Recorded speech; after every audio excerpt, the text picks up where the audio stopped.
the complexity of Italian healthcare system and its relationship with the citizen and institution. What balance is possible?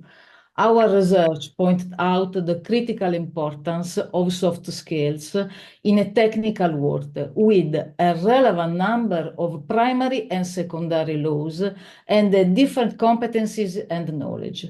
In a complex world, all people must be prepared for all situations they can meet. This is why I spoke about the importance of soft skills, especially communication skills and teamwork.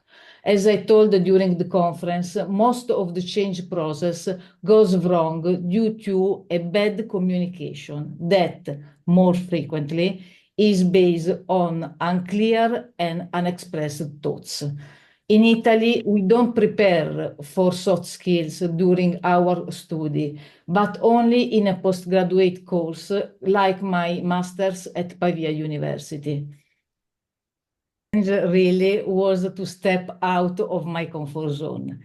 For this reason, my colleague Franco, an economist, and I, a lawyer, had chosen a different discipline for our project because we thought that soft skills are an important topic to develop in all our lives, personal lives and work life.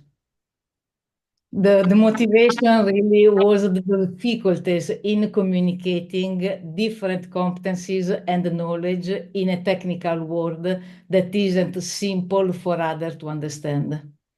The best advice I could give other researchers is to leave their comfort zone. If a topic outside your expertise could benefit society, don't be afraid to investigate it.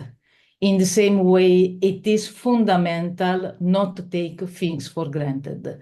Although we frequently overlook them, some things are essential to our lives. Scholars must always consider every possibility. I wanted to say thank you for allowing me to be one of the presenters of the conferences. It was a significant experience for me, and I advise all researchers to try this experience for personal growth, really, from the bottom of my heart.